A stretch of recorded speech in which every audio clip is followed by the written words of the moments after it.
નમસ્કાર. બાયસેકના માધ્યમથી ગુજરાતના વિવિધ ભાગોમાંથી જોડાયેલ તમામ વાલી મિત્રોના હું હૃદયપૂર્વક આવકારું છું. આજે આપણી સાથે છે ડૉક્ટર હિતેશભાઈ જાની સાહેબ. નમસ્કાર સાહેબ. ચિલ્ડ્રન્સ યુનિવર્સિટી વતી આપનું હાર્દિક સ્વાગત છે. ડૉક્ટર હિતેશભાઈ જાની સાહેબ એ આયુર્વેદાચાર્ય છે, જેઓ ગુજરાત આયુર્વેદ યુનિવર્સિટીમાં પૂર્વ પ્રિન્સિપલ તરીકે સેવાઓ આપી ચૂક્યા છે. હાલમાં તે ગર્ભોપનિષદ ફાઉન્ડેશન જામનગરના ડાયરેક્ટર તરીકે પણ સેવાઓ આપી રહ્યા છે. આરોગ્ય ભારતીમાં પણ તેમની સેવાઓ અવિરત ચાલી રહી છે. અને ગાય જે આપણા સૌની માતા છે, એમના વિશેના સંશોધનો, એમના વિશેનું જ્ઞાન એમનું અવિરતપણે એ પોતાનો લાભ આપી રહ્યા છે. તો આખા ગુજરાતમાં નહીં, પરંતુ ગુજરાતની બહાર પણ કેન્દ્ર કક્ષાએ હોય કે કોઈ પણ જગ્યાએ એમનું આયુર્વેદનું જે જ્ઞાન છે તેમનો લાભ સતત બધાને મળી રહ્યો છે. તો પુનઃ સાહેબનું હાર્દિક સ્વાગત કરી અને આજે આપણી સાથે જે વાત કરવાના છે એ આપ સૌ જાણો છો વાલી મિત્રો કે આપણે શિશુ પરામર્શન વિભાગ તરફથી વાલીઓને સંબોધન માટે અથવા તો વાલીઓના પ્રબોધન માટે અલગ અલગ ઉપક્રમો ચાલુ કરવામાં આવ્યા છે. આ ઉપક્રમો પૈકી શિશુ સંગોપન એટલે કે આયુર્વેદીય પદ્ધતિની અંદર આયુર્વેદના જે આપણું સૌથી જૂનું શાસ્ત્ર છે એમાં શિશુ સંગોપન અથવા તો બાળ ઉછેરની કેવી કેવી વાતો કરવામાં આવી છે એના વિશે આજે આપણી સાથે સર વાત કરવાના છે. તો સાહેબને વિનંતી કે શિશુ સંગોપનની આ શૃંખલામાં એ આયુર્વેદનો પક્ષ આપણી સમક્ષ મૂકે, જેથી કરીને આપણે પણ ઘરે બેઠા બાળકોનો ઉછેર આપણી પદ્ધતિ પ્રમાણે કરી શકીએ. તો સાહેબને વિનંતી કે આગળ આપણને માર્ગદર્શિત કરે. નમસ્કાર. ચિલ્ડ્રન્સ યુનિવર્સિટી દ્વારા વાલીઓને મળવાનું આજે થયું છે. હંમેશા વાલીઓ ખાસ કરીને એમના બાળકો માટે ચિંતિત હોય છે કે બાળકોનો કેવી રીતે વિકાસ કરવો, બાળકોનો ઉછેર કેવી રીતે કરવો. વોટ્સએપ અને સોશિયલ મીડિયાના માધ્યમથી ઘણી બધી વિગતો વાલીઓ સુધી પહોંચતી હોય છે. ક્યારેક એમને એવું લાગે કે આ સાચું, ક્યારેક બીજા માધ્યમથી જ્યારે આવે ત્યારે એમ થાય કે આ સાચું. તો વાલી ઘણીવાર એ દ્વિધામાં મુકાય છે કે ખરેખર સાચું શું. પરંપરા કંઈક બીજું કહેતી હોય, લોકો અલગ ચર્ચા કરતા હોય, સોશિયલ મીડિયાના માધ્યમથી કંઈક જુદું બતાવાતું હોય. ત્યારે એક શિક્ષણ સંસ્થા ચિલ્ડ્રન યુનિવર્સિટી આના માટે બહુ ચિંતિત છે. મને જાણીને આનંદ થયો કે આપણે આયુર્વેદીય પદ્ધતિ એટલે કે ભારતીય પદ્ધતિથી શિશુ સંગોપન એટલે કે બાળ ઉછેર કઈ રીતે કરાય, આ સંદર્ભમાં આજે આપને મળવાનું થયું છે. મને આપની સાથે વાત કરવી ખૂબ ગમશે. સાધારણ રીતે શિશુ સંગોપન એટલે કે બાળકને કઈ રીતે ઉછેરવું, બાળકનું કઈ રીતે ધ્યાન રાખવું. તો જન્મથી કરી અને આમ તો ભારતીય જીવન વ્યવસ્થા અથવા ભારતીય જીવનશૈલીમાં, ભારતીય સંસ્કૃતિમાં આપણે એને 16 સંસ્કાર એવા નામ આપ્યા છે. આ 16 સંસ્કારમાં એ ગર્ભાધાન પણ એક સંસ્કાર છે. પરંતુ અહીં તો આપણે બાળક જન્મ્યા પછીની જે વાતો કરવાના છીએ એમાં આજની 3-4 વાતો તમારી પાસે હું મૂકવાનું છું. ખાસ કરીને એમાં અમે જે ગર્ભોપનિષદ ફાઉન્ડેશન દ્વારા અમારા આયુર્વેદના એક્સપર્ટ્સ, નિયોનેટોલોજિસ્ટ, એલોપેથીના ડૉક્ટર્સથી માંડીને બધા એક્સપર્ટ લોકો એ મળીને જે સંશોધન કર્યું છે એ મારે આપની પાસે મૂકવાનું થશે. આજે જે વિષય આપણે થોડી ચર્ચા કરવાના છીએ એમાંથી થોડાક વિષયો આ પ્રકારે છે કે ખરેખર બાળક માટેનું નિવાસ કેવું હોવું જોઈએ. કુમારાગાર, જેને આપણે ચાઇલ્ડ કે પેડિયાટ્રિક વોર્ડ કહી શકીએ, અથવા એમનું નિવાસ બાળકોનું કેવું રાખવું, એનો રૂમ કેવો હોવો જોઈએ. ધાત્રી એટલે કે એને દવડાવનાર, એની માં, અને માં નહીં તો પછી ધાત્રી એ કેવી હોવી જોઈએ, એને શાસ્ત્રો શું કહે છે. એ જ રીતે એને જે બ્રેસ્ટ મિલ્ક, જેને આપણે સ્તનપાન કરાવીએ છીએ, તો એ દૂધ કેવું હોવું જોઈએ. એ દૂધપાન તો કરશે, સ્તનપાન તો કરશે, પણ એ સ્તનના ગુણ કેવા હોવા જોઈએ. અને નહીંતર બાળક એનાથી જ જે વિકાસ પામવાનો છે પણ બીમાર પણ થઈ શકે. તો એની પણ થોડી ચર્ચા કરશું કે આયુર્વેદ એમાં શું કહે છે. મોટા પ્રશ્નો વાલીઓને હોય છે કે બાળકોને કેવા રમકડાં લઈ દેવા. જાત જાતના રમકડાઓ બજારમાં મળતા હોય છે, મોંઘા મળતા હોય છે, ચમકીલા હોય, અવાજ કરતા હોય, પણ ખરેખર કેવા રમકડાં જોઈએ. એ અનેક વાલીઓનો પ્રશ્નો હોય છે, અમારી પાસે આવતા હોય છે. કારણ કે એના ઉછેરમાં રમકડાં પણ એક બહુ મોટો ભાગ છે જે આપણે આગળ જોશું. અને બાળકોને નાની નાની વાતમાં સિઝન બદલાય ત્યારે સામાન્ય એવા શરદી ઉધરસ તાવ ઝાડા અને બાળકોના વાલીઓ ટેન્શનમાં આવીને દોડાદોડી કરે, એ ડૉક્ટરો પાસે દોડે છે. પણ ઘરગથ્થુ શું કરી શકીએ? આયુર્વેદ એમાં શું કહે છે? દાદી નાનીના નુસ્ખાઓ જેટલા પ્રચલિત હતા એ કદાચ ઓછા થઈ રહ્યા છે, તો ફરીથી એને પાછા સમજીએ, એની વૈજ્ઞાનિકતાને તપાસીએ. અને જે રોગ પ્રતિકારક એવી વ્યવસ્થા, શું ઇમ્યુનાઇઝેશન ભારતમાં પહેલાં હતું, આજે પણ શું એ શક્ય છે? અને એની વૈજ્ઞાનિકતા, જેને લોકો સુવર્ણપ્રાશન કહે છે, અથવા આયુર્વેદમાં પણ એને સુવર્ણપ્રાશન કહ્યું છે. તો આ ઇમ્યુનાઇઝેશન શું છે? આવી થોડી ચર્ચા આજે આપણે ચાઇલ્ડ ડેવલપમેન્ટના સંદર્ભમાં આયુર્વેદથી કઈ રીતે એમાં સમજવું, એના માટે આપણે પ્રયત્ન કરવાના છીએ. તો સૌથી પહેલાં તો બાળકોના હેલ્ધી બાળક છે એ સમજવા માટે આયુર્વેદે તો 30 પેરામીટર્સ બતાવ્યા છે કે બાળક હસતું હોય, બાળક રમતું હોય, બાળક સમય લાગે ત્યારે એ પોતે ભૂખ લાગી છે એવું કહે, બાળકને જ્યારે મળમૂત્ર વિસર્જન કરવું હોય ત્યારે પણ એ રડે. તો આ બાળકની જે ભાષા, બાળકનું જે વ્યવહાર, કારણ કે બાળક પાસે હજી ભાષા તો આવી નથી, તો બાળક હેલ્ધી છે કે કેમ એ સમજવા માટે આયુર્વેદે ઘણા બધા એવા મુદ્દાઓ આપ્યા છે. સાધારણ રીતે જેના ઘરમાં વડીલો છે, દાદી છે, નાની છે, સાસુ છે, જેઠાણી છે, તો એ દેરાણીને સમજાવે.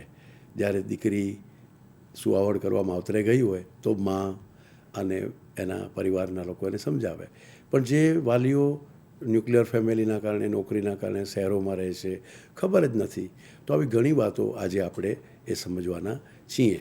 તો એની આપણી પાસે હું ચર્ચા થોડી વધારે આગળ વધારવા માગું છું. સાધારણ રીતે બાળકની ઉંમર અને બાળકના કોઈ વિભાગ પાડ્યા છે કે ભાઈ કેને નવજાત શિશુ કહેવાય, કેને શિશુ કહેવાય, કેને બાળક કહેવાય. આવા વિભાગથી એની ઉછેરની પ્રક્રિયા બદલાય છે. આમ તો બધાને ખબર છે કે બાળકનો ઉછેર એ માતા સારી રીતે કરી શકે, પરિવારને લોકોએ સાથે મળીને કરવાનો છે. પરંતુ બાળકના ઉંમર પ્રમાણે, એના આયુષ્ય પ્રમાણે, એના વિકાસ પ્રમાણે એના આયુર્વેદના શાસ્ત્રકારોએ ભાગ પાડ્યા છે. એક છે ક્ષીરાદ. પહેલાં 6 મહિના, જે આપણે હમણાં જોયું કે ક્ષીર એટલે કે દૂધ, માનું દૂધ પીને જ પહેલાં 6 મહિના એણે ચલાવવાનું છે. કારણ કે એની ડાયજેસ્ટિવ સિસ્ટમ હજી તૈયાર નથી થઈ, અને માનું દૂધ એને 6 મહિના સુધી વિકાસ કરવા માટે પૂરતું છે એમ શાસ્ત્રો કહે છે. દૂધ કેટલું હોવું જોઈએ, કેવું હોવું જોઈએ, પછી વાત કરશું, પણ એ ઉંમરને 6 મહિના કહેવાય છે. 6 મહિના પછી બાળકના દાંત આવવા લાગે છે, એક દાંત ફૂટે. સાધારણ રીતે 6થા થી 8મા મહિના સુધી દાંત લગભગ બધા આવવા માંડે. જેમ કે જે મહિને દાંત શરૂ થાય એટલા દિવસે દાંત બહાર આવતા એને જરા તકલીફ પડે. માનો કે 6થે મહિને દાંત આવે તો 6 દિવસ સુધીમાં દાંત બહાર આવે તો 6 દિવસ બાળકને થોડી તકલીફ પડતી હોય છે. તો આ પ્રકારે એ ને 6 વર્ષે બધા દાંત ઓલમોસ્ટ આવી જાય, આવો એનો થંબ રૂલ છે. આ એક વ્યવહારિક રીતે જોવા મળે છે. તો 6 મહિના પછી બાળકને દાંત આવે છે, એનો મતલબ કે એની ડાયજેસ્ટિવ સિસ્ટમ, પાચન તંત્ર હવે તૈયાર થઈ રહ્યું છે. એટલે થોડો એને બહારનો ખોરાક જોશે. પણ શું આપવું? શું પહેલાં ડબ્બાઓ આપવાના, એને ગમે એ વસ્તુ આપવાની? ફ્રૂટ સારું છે તો ગમે તે ફ્રૂટ આપવાનું. તો એનો નિયમ શું છે? તો ક્ષીર અન્નાદ, ક્ષીર પ્લસ અન્ન, એટલે દૂધ તો માનું આપવાનું જ છે, કારણ કે માનું દૂધ તો 12 મહિના 1.5 વર્ષ સુધી ચાલવાનું છે. પણ એ પૂરતું નહીં થાય, અને પાચન તંત્ર હવે તૈયાર છે એટલે બીજું એને આપવાનું છે. તો શું આપવાનું? અને પછી છે અન્નાદ. જ્યારે બધા દાંત આવી જાય 12 મહિને અને બાળક દોડતું થઈ જાય, પછી માતાના દૂધની એટલી જરૂર નથી. હા, ગાયના દૂધ કે બીજા અન્ય ક્ષીર પદાર્થો ચોક્કસ લઈ શકશે, પરંતુ એ અન્નથી પણ આગળ વધી શકે. એટલે ક્ષીરાદ, ક્ષીર અન્નાદ અને અન્નાદ, આવી 3 એની અવસ્થા બાળકની કઈ છે. આપણે એને જરા વધારે જો ડિટેલમાં જોવું હોય તો શિશુ એટલે જન્મથી 2 વર્ષ સુધી, બાલ જે કહીએ છીએ તો એ 16 વર્ષ સુધી, અને ખાસ કરીને 12 થી 16 આવી રીતે એને બાલ અવસ્થા કહેવાય. એના પણ 2 ભાગ પાડ્યા છે કે અપરિપક્વ ધાતુ, કારણ કે 6 વર્ષનું બાળક તો કહેવાય, પણ તો બી એના અમુક ધાતુઓ પરિપક્વ ન થયા હોય. જ્યારે 14 વર્ષની છોકરી, જેને મેન્સ્ટ્રુએશન સ્ટાર્ટ થયું છે, 14 વર્ષ, 15 વર્ષનો, 16 વર્ષનો છોકરો, આમ કુમાર કહેવાય.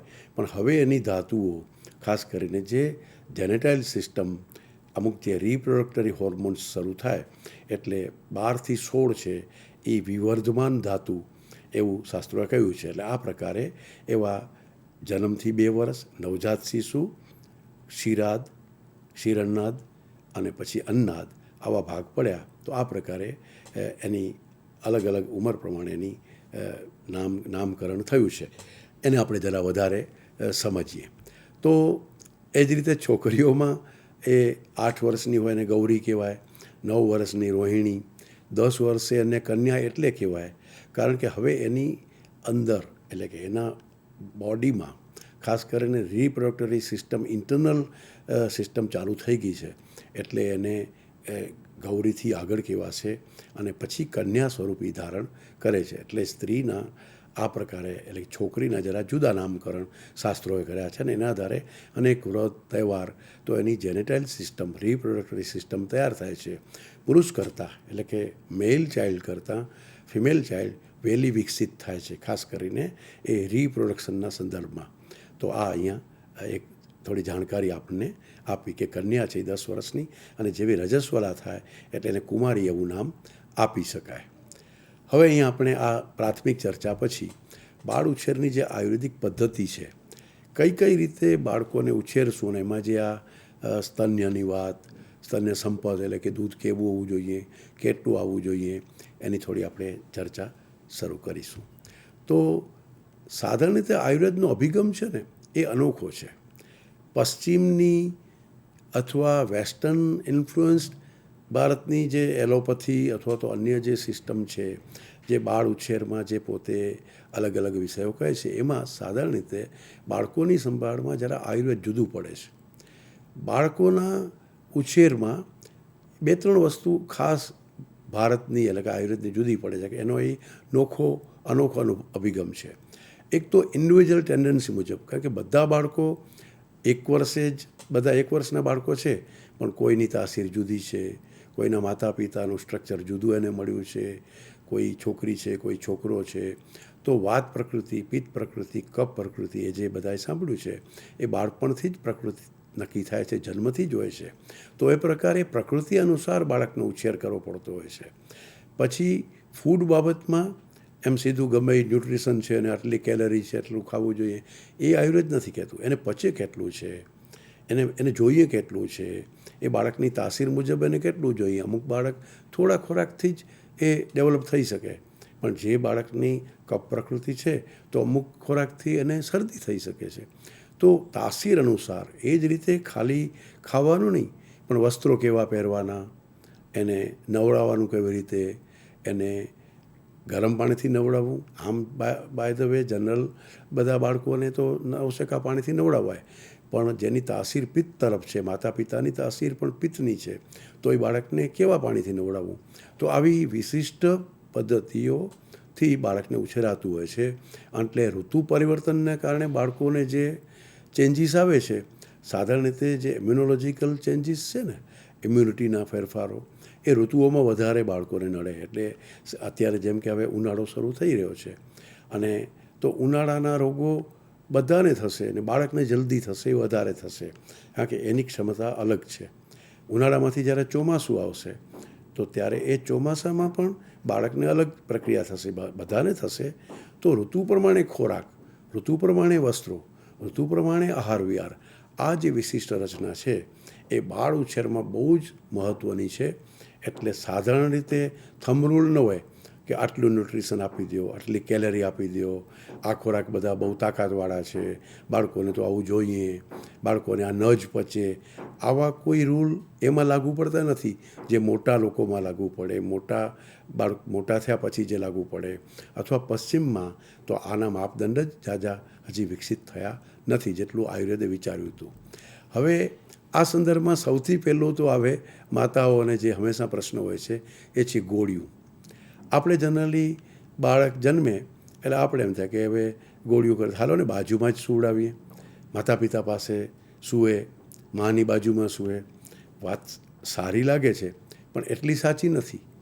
જેટલું માના ઉદરમાં સગર્ભા જ્યારે અવસ્થા હતી ત્યારે બાળક 9 મહિના સુધી જે પોઝિશનમાં રહ્યું, એવી જ પોઝિશન એને જન્મ્યા પછી કમસે કમ 6 મહિના સુધી જોશે. એટલે એને એ 6 મહિના સુધીની જે પોઝિશન છે એમાં આપણું જે ગુજરાતી અથવા તો આપણે જે પરંપરાગત વપરાય છે એ ગોળીઓ જોશે, કારણ કે તો જ એનો કર્વેચર બાળકનો સ્પાઇનનો એ રીતે રહેશે અને હૂંફ રહેશે અને બાળકને માતાના ઉદર જેવું જ લાગશે. હા, 6 મહિના પછી તમે આ પ્રકારનું ક્રેડલ જેને કહેવાય છે, આ સીધું પારણું એ ઉપયોગ થઈ શકે 6 મહિનાથી 12 મહિના સુધી અથવા એને જ્યાં સુધી જરૂર છે, કારણ કે એ ઝૂલશે તો એને ઊંઘ આવશે. પરંતુ જનરલી શરૂઆતમાં આ પ્રકારનું જે આપણું દેશી પદ્ધતિ હતી એ જ ખૂબ સાચી છે અને એ એને સૂવા માટે શરૂઆતમાં માના ખોળામાં સૂશે, ધાવણ ટાઈમે પણ માતાના ખોળામાં હશે, પરંતુ જેવું બાળક ઊંઘી જશે એટલે માતા એને આ પ્રકારના ગોળિયામાં સુવડાવે. એ આયુર્વેદ કહે છે. એનું કારણ વૈજ્ઞાનિક જ છે કે બાળકને આ પોઝિશન 9 મહિના સુધી મળી છે, એટલે એ જ પોઝિશનમાં એને રહેવું ગમે, એમાં જ એને શાંતિ મળે, એમાં જ એ પૂરતી ઊંઘ લઈ શકે અને એટલે તો જ પૂરતો એનો વિકાસ અને વૃદ્ધિ થશે. પછી આ પ્રકારના ઘોડિયામાં એને મૂકી શકાય. ઘણીવાર એમ થાય કે બાળકને કેવા કપડાં પહેરાવવાના. બાળક તો ભલે હજી 3 મહિનાનું છે, 6 મહિનાનું છે, લોકો જબલા લઈને આવે અને આપણે ત્યાં જીયાણું કેવો શબ્દ પ્રચલિત છે. એ જીયાણું એ કોઈ ખાલી ક્રિયાકલાપ નથી, એ ખાલી પરંપરા નથી. કહેવા તો એમ માગે છે બાળક એની માતા જ્યારે એને માવતરેથી પાછી આવશે બાળકને લઈને સાસરે, ત્યારે એમ કહેવાય છે કે જીયાણું લઈને આવે. તો 12 મહિનાના ઋતુ પ્રમાણે દર 2 મહિને ઋતુ બદલાય. ભારતમાં 3 ઋતુ કે 4 ઋતુ નથી, ભારતમાં તો 6 ઋતુ છે. ગ્રીષ્મ, વર્ષા, શરદ, હેમંત, શિશિર. તો આવી 6 ઋતુ મુજબ કપડાં જોઈએ, 6 ઋતુ મુજબ એના વસ્ત્રો, એના આજુબાજુ જે કંઈ ધારણ કરવાનું છે એટલે તમે કપડાં કહો, જબલા કહો, જે શબ્દ કોપિન કહો, તો એ બધું તમારે એ જોવું પડશે. તો બાળકને તમારે એ પ્રકારના વસ્ત્રો છે એ મલમલનું સારું કે મખમલનું સારું કે ઊનનું સારું, પણ સંદર્ભ છે ઋતુ અનુસાર.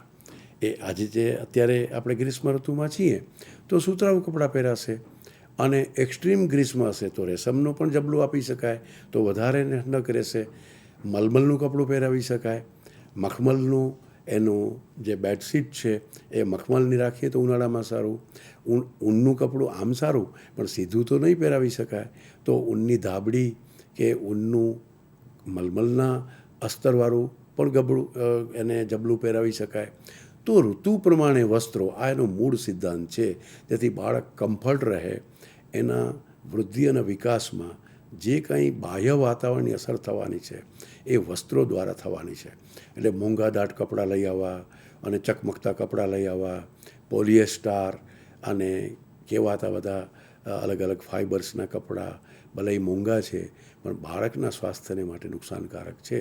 એટલે વસ્ત્ર પણ સરળતાથી પહેરાવી શકાય, એના સ્વાસ્થ્યને અનુકૂળ હોય એ રીતે સુતરાઉ, રેશમ, મખમલ, મલમલ કે ઊન આ પ્રકારના વસ્ત્ર અને એ જ રીતે એની પથારીની પસંદગી કરવી જોઈએ. એ માતાઓએ ખાસ ધ્યાન આપવું જોઈએ. વડીલો તો ચોક્કસ એ બાબતમાં ધ્યાન દોરતા હોય છે. તો આ પ્રકારે બાળકના દરેક વસ્તુઓમાં આયુર્વેદે પોતાની કંઈક ખાસ વાત કરી છે. હવે સૌથી મોટી વાત અને અતિ અગત્યની ધાવણ. કોણે ધાવણ તને ધવડાવ્યું છે? છઠ્ઠીનું ધાવણ યાદ આવી ગયું. આ શબ્દો અને આ સૂત્રો કંઈક કહેવા માગે છે. આયુર્વેદમાં અને ભારતીય પરંપરામાં ધાવણને બહુ મહત્ત્વ આપવામાં આવ્યું છે. બ્રેસ્ટ મિલ્ક તરીકે અમુક દિવસ ઉજવી દેવાથી કે બ્રેસ્ટ મિલ્કના વખાણ કરવાથી ખરેખર થતું નથી. એનો સંદર્ભ છે બાળકનું સ્વાસ્થ્ય. તો સૌથી પોષક અને પૂરક આહાર બાળક માટે સંપૂર્ણ આહાર હોય તો એ માનું ધાવણ છે. આ યાદ રાખીશું. જે માતાને ધાવણ આવતું નથી અથવા બાળકને ધવડાવવામાં આવતું નથી એ બાળકને ઘણી બધી ખામીઓ રહે છે. કારણ કે જેમ સગર્ભાવસ્થામાં એક ઇમ્યુનિટી ડેવલપ થાય છે, રોગ પ્રતિકારક ક્ષમતા, આયુર્વેદ આગળ એની ચર્ચા કરશું કે 3 વખત ઇમ્યુનિટી બાળકની મળે છે, એક સગર્ભાવસ્થામાં, પણ બીજી જે એની ઇમ્યુનિટી જન્મ પછી મળે છે એ માના ધાવણથી મળે છે. તો એને મિસિંગ થઈ જાય છે. તો માત્ર ધાવણ ખાલી પોષણ નથી, ન્યુટ્રિશન નથી, એ પાછું ઇમ્યુનોલોજીકલ એનો સંદર્ભ પણ છે. એટલે કે ભવિષ્યમાં આવનારા રોગો, કે હવે બાળક બહારે આવ્યું છે ત્યારે એને વાતાવરણની અસર, જેને તમે બેક્ટેરિયા કહો કે ઋતુ ફેરફાર કહો કે વાયરસ કહો કે ખાનપાનના ફેરફાર કહો, જે કહો, પણ રોગો જે આવે છે એની સામે લડવા માટે જો સૌથી મા તરફથી અમૃત મળતું હોય તો એ ધાવણ સ્વરૂપે મળે છે. એટલે એને આયુર્વેદ એને સંસ્કાર કીધા છે કે ધાવણ શરૂ કરવાનું જન્મ્યા પછી મહર્ષિ ચરક કહે છે, શાસ્ત્રો કહે છે કે 30 મિનિટ પછી જાત કર્મ સંસ્કાર થાય એટલે તરત જ એને જમણી બાજુ માં લે છે, મંત્રોચ્ચાર થાય પુરોહિત દ્વારા, પિતા દ્વારા, દાદી દ્વારા, નાની દ્વારા, વડીલો દ્વારા, અને એ મંત્રોચ્ચાર સાથે જમણા સ્તન પાસે બાળકને રાખી જાતકર્મ સંસ્કાર કર્યા પછી સૌથી પહેલું એના મોઢામાં ધાવણ આપવાનું હોય છે. તો આટલે એને આપણે સંસ્કાર સુધી એને લઈ ગયા છીએ. હવે ધાવણ કેવું હોય અથવા એના ગુણો શું છે? તો સાધારણ રીતે એ ધાવણ છે એ મૂળ તો શીતલ છે, બાળકને કુલિંગ ઇફેક્ટ આપે છે, એ પુષ્ટિકર છે, એને વૃદ્ધિ અને વિકાસ માટે બાળકને ધાવણના અંદર જે જરૂરી તત્વો બાળકને જોઈએ છે એ બધા માતાના સ્તન્યમાં ભગવાને આપ્યા છે. કારણ કે માતાના અન્નરસમાંથી સીધું ઉત્પન્ન થાય છે. એ બનવાની પ્રોસેસ એટલી બધી વિશિષ્ટ છે. એ વાલીઓએ એટલું જ સમજવું પડે કે માં એક અમૃત સ્વરૂપે પોતાના ખાધેલા પદાર્થમાંથી જે પહેલું કામ છે એ માં બાળક માટે સ્તન્ય ઉત્પન્ન કરે છે. એ સ્વાદમાં મીઠું છે, એ મધુરું છે, એ મધુર રસ છે, અને આ પ્રકારે અનેક ગુણો એના સ્તન્યના કહેલા છે. તો શું ન હોવું જોઈએ? તો ધાવણ છે એ જો બારે લેવામાં આવે તો ફીણ થાય કે એમાં તંતણા દેખાય તો સમજવું કે માતાને કોઈ બીમારી છે. તો આગળ ઉપર એની ચર્ચા કરીશું કે તો બાળકને બીમારી આવવાની છે કે બાળકને શ્વાસ ઉપરાંત જે કંઈ બીજું પોષણ છે તે ધાવણ દ્વારા જ મળવાનું છે. તો જો સ્તન્ય બગડેલું હશે, માં બીમાર હશે, તો માતા દ્વારા માતાની બીમારી ધાવણ દ્વારા આવશે. એટલે આયુર્વેદે એ બધા ગુણો કીધા છે. આવા ગુણવાળું એ ધાવણ હોવું જોઈએ. ધાવણ કેટલું હોવું જોઈએ? કેટલી વાર ધવડાવવું? ઘણી નવી માતાઓને નથી ખબર હોતી, અને માં નવી છે એટલે ન જ ખબર હોય. એને તો વડીલ જે ઘરના માતાઓ છે, દાદી છે, નાની છે, સાસુ છે, એ સમજાવે. એના ઉપરથી તો ખબર પડે કે બાળકને પૂરતું દૂધ મળે છે કે નહીં. તો બાળક રડે, બાળક ભૂખ્યું હોય તો રડે, ધવડાવવા છતાં રડે, તો કાં રોગ હોય ને કાં એને પૂરતું પોષણ મળ્યું જ ન હોય, જેને ભૂખથી ઓછું મળ્યું છે. તો સાધારણ રીતે નાના બાળકને દૂધ કેટલું મળવું જોઈએ? તો 570થી 900 ml, એટલે લગભગ એમ સમજો કે અડધો લીટરથી 1 લીટરથી થોડુંક ઓછું એવું આખા દિવસમાં બાળકને 6 થી 7 વખત, 8 વખત, 10 વખત પણ ધવડાવી શકાય છે. તો આ પ્રકારે બાળકને ધાવણ મળતું હોય છે. અને એ ધાવણ એનાથી ઓછું હોય તો પછી એની ચિકિત્સા કરવી પડે, અથવા એના માટે માતાને જે ધાવણ દવડાવતી માતા છે એણે કંઈક ફેરફાર કરવો જોઈએ. પણ બાળકને સાધારણ રીતે આટલું દૂધ તો મિનિમમ અને મેક્ઝિમમ મળવું જોઈએ. તો ધાવણ વિશે જ્યારે માનો કે ઓછું જ આવે છે, જે ઘણી માતાની આ ફરિયાદ હોય છે કે ધવડાવવા ટાઈમે બાળકને પૂરતું જ નથી થતું અથવા આવતું જ નથી, અને પહેલા દિવસે જ ના આવે, ઇમ્યુનિટી પછી ક્યાંથી મળે? તો ત્યારે ડૉક્ટર પાસે લોકો દોડી જતા હોય છે કે મારે શું કરવું? જાત જાતની દવાઓ ઇન્ટરનેટમાં વાંચીએ, ગૂગલમાં વાંચીએ. પણ દાદીઓને ખબર છે, નાનીને ખબર છે, સાસુને ખબર છે, પણ આપણે પૂછીએ તો ને. એટલે નવી માતાઓને આયુર્વેદ એની માતા છે. મેથી, વરિયાળી, જીરું, લસણ, તુલસી, આ બધા પદાર્થો એ ગેલેક્ટોગોગ્સ એટલે કે દૂધ વધારનારા પદાર્થો કીધા છે. અને એટલે તો આપણે સૂતિકા એટલે કે સુવાવડીના ખોરાકમાં કેમ મેથી આપણે વધુ ઉપયોગ કરીએ છીએ, વરિયાળીવાળું પાણી કેમ આપીએ છીએ, જીરાવાળું પાણી કેમ આપીએ છીએ, વાવડિંગ, વાપુંબા, આ બધા દૂધ વધારનારા પદાર્થો છે. તો જે માતાને ધાવણ ઓછું આવે છે એને આ પ્રકારે કોઈને કોઈ રીતે ઘરની જ વસ્તુઓ આ વાપરવાની છે. આમાં ડૉક્ટર પાસે દોડી જવાની જરૂર નથી.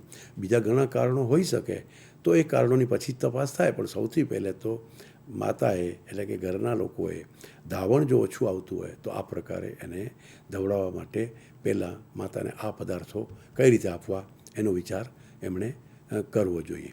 તો આ થઈ સ્તન્ય વધારવા માટે, ધાવણ વધારવા માટેની વાત.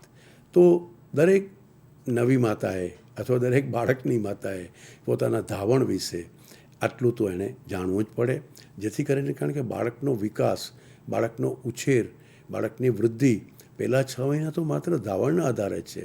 તો આપણે સમજ્યું હશે કે કેટલું એનું ઇમ્પોર્ટન્ટ છે, એ તમે હવે એને સમજ્યા હશો. તો આ પ્રકારે બાળકના ધાવણની વાત આપણે કરી.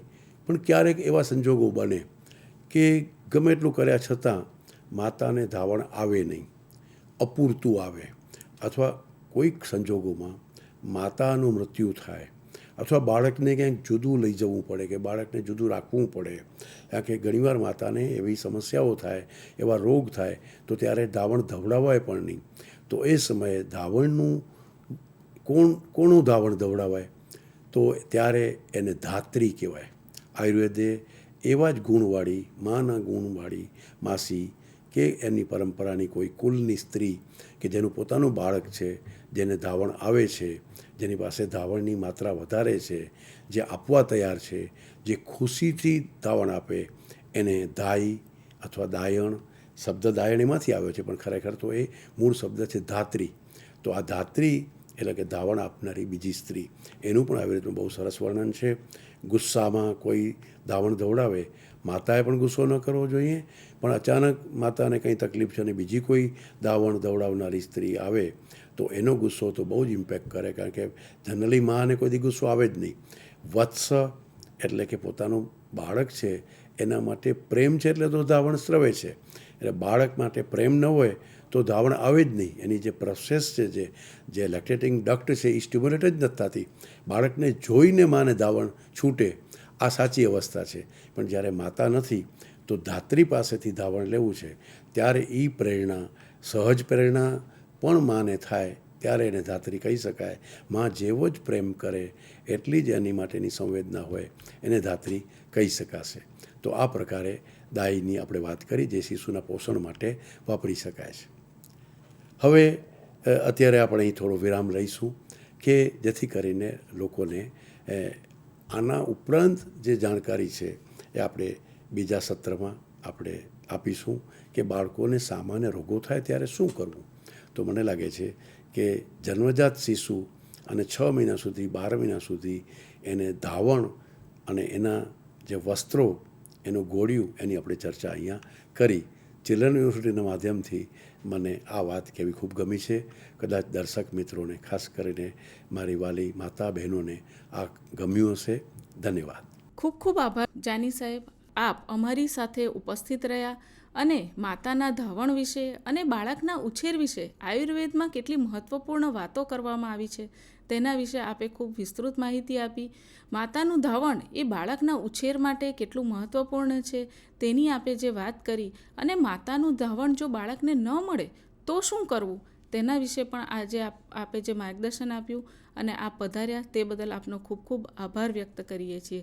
ચિલ્ડ્રન્સ યુનિવર્સિટી સાથે આપ જોડાયેલા રહેશો અને આવનારા દિવસોમાં બીજા ભાગોમાં આપનું માર્ગદર્શન મળી રહેશે તેવી અપેક્ષા સાથે ખૂબ ખૂબ આભાર સાહેબ આપનો.